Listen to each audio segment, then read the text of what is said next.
Olha, duas mulheres foram as responsáveis por liderar o sequenciamento do coronavírus no Brasil.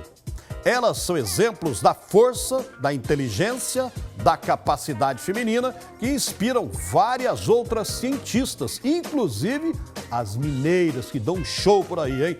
Você vai conhecer agora duas pesquisadoras mineiras que também são exemplo e inspiram muitas outras mulheres. Esta é a reportagem do Balanço Geral ao Dia Internacional da Mulher, que será comemorado depois de amanhã, domingão. Vamos ver, pode balançar. Existiam coisas de homem e coisas de mulher. Força, determinação, independência e trabalho definem a mulher moderna. E a Luciana tá aí. Eu sempre soube que eu seria cientista porque quando eu era pequena, eu ficava sentada na laje da minha casa olhando para as estrelas, eu queria saber, conhecer o universo. Eu tive um professor de biologia que chegou na escola para desenhar uma célula. Ele chegou com tanto de aparato matemático, assim, para poder fazer o desenho da célula, e cada aula ele ia desenhando uma parte da célula e a gente ia fazendo no caderno. E isso para mim foi assim, foi o que depois que eu vi aquilo, tudo que eu queria seguir era entender aquela unidade que formava todos os seres vivos. Até as brincadeiras de criança já giravam em torno desse universo. Meus pais estavam perguntando o que eu queria e tinha lançado um kit de química. Você fazia umas misturinhas, jogava nas pessoas, ficava colorido e depois sumia. Gente, aquilo primeiro na minha vida, eu ia pra escola fazendo mistura de química e jogando nas pessoas. Mas dos joguinhos para a vida profissional no mundo científico, o trajeto foi longo e cheio de obstáculos. Olha, fácil não foi. Se eu falar que foi fácil, eu tô mentindo. É muito difícil você não se reconhecer nos lugares. Só tinha duas alunas na biologia negras como eu, na faculdade. Nos espaços que eu vou, né, não tem muitas mulheres, inclusive, quando eu comecei. E a gente é muito olhado com desconfiança. Teve um período, para mim, que eu sentia que eu tinha que provar, eu tinha que dar certo. Sabe um momento que você acha que você tem que dar certo porque você está numa posição que poucas pessoas estão?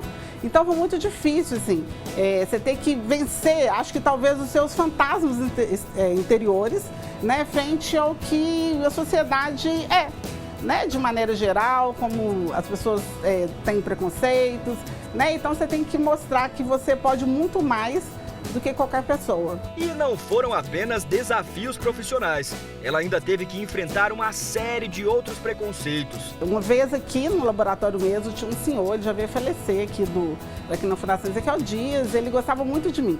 E ele um dia chegou pra mim e falou assim, eu tava nessa sala aqui do lado, e pra mim falou assim, ai Luciana, eu tenho que te contar uma coisa. Eu falei, fala. Ele falou assim, eu tava no pátio ali e eu vi umas pessoas perguntando assim, que você passou, alguém falou assim, por que aquela preta é chefe? Aí ele estava indignado, que falou assim comigo, minha mulher é negra, eu tenho o maior orgulho de você, eu conto para ela que eu tenho uma pesquisadora aqui que é negra, etc. Eu fico toda orgulhosa e eu fiquei muito chateada. E eu queria brigar, eu falei, não brigue. Eu falei, essa briga não é sua, eu falei, essa briga é minha. Eu tenho que saber lidar com isso. Quem tem que manejar isso e aprender a lidar com isso e me postar no mundo sou eu. Né? E eu tenho que me servir de referência também. Eu não quero, ao longo da minha vida, passando todos os preconceitos que eu passei e as falas que eu ouvi, eu sempre quis ser exemplo. Eu não quero sair brigando e apontando o dedo, né? Eu quero ser uma pessoa com classe, né? Que ri, que consegue colocar o outro no lugar dele para ele sensibilizar comigo. Eu quero que ele tenha empatia por mim. Não quero que ele tenha pena. Questões raciais e de gênero, infelizmente, ainda são critérios de vantagem para uns e desvantagem para outros. Mas eu falar aqui para mulher, cargo de chefia em laboratório como pesquisadora, a gente vai olhar aqui no UFMG, no Fiocruz, a gente vai ver muitas mulheres em cargos importantes. Mas no mercado de trabalho, de maneira geral, a gente tem poucas mulheres em liderança, né? Como empresárias, né, de sucesso, CEO, né, de empresas de biotecnologia, a gente tem pouco. Então eu acho que tem uma distinção de gênero, sim. Aqui precisamos de um microscópio para olhar bem de perto essa situação. São duas as alternativas. Ou você entende e se solidariza, ou precisa de uma molécula de empatia. Eu sempre pergunto assim para os homens, quando é à noite, você sai à noite tranquilamente? Um homem sai à noite tranquilamente. Pergunta às mulheres a mesma coisa. Elas não saem. E nem precisa ir muito longe para saber que ela não é a única. Aqui no laboratório encontramos outro exemplo. Minha mãe não me deixa sair nem à noite dirigindo de carro, se eu estiver sozinha dentro do carro. Essa é a realidade de quase toda mulher. Sem falar que para a maior parte delas o medo é baseado em algo que já aconteceu. Eu já fui assaltada até na rua da minha casa e por um homem eu achei assim, nossa, ele estava de carro. Eu falei assim, ele vai me sequestrar. Eu lembro que eu estava no ônibus, um homem chegou por trás de mim, me encaixou e eu dei um pisão no pé dele. Pisei mesmo, sem dó. A estatística de crimes cometidos contra mulheres exclusivamente pelo fato de serem mulheres é alarmante. Mas o que fazer para reverter essa situação? O Brasil tem mais mulheres do que homens. Segundo dados do IBGE, a população feminina representa 51,7% dos brasileiros. Só que ainda assim, as mulheres continuam lutando por equidade. É como se mesmo elas, sendo maioria numérica, por uma tal hierarquia social, os homens acabassem estando sempre por cima. Só que o feminismo está aí para mudar essa história.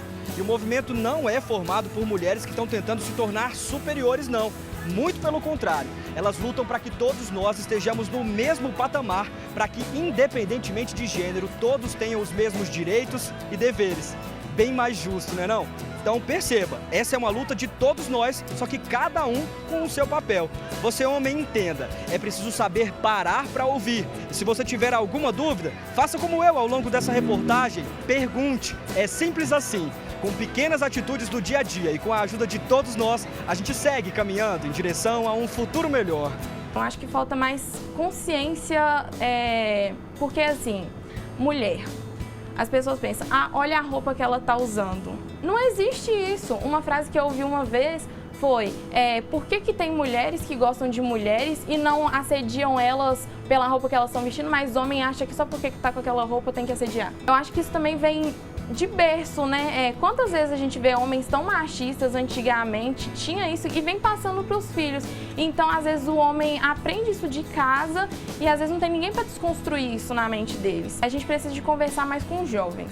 Sensata demais essa Ana Paula, desde muito nova. Ela começou aqui na FUNED, ainda no ensino médio, como estagiária, aos 16 anos.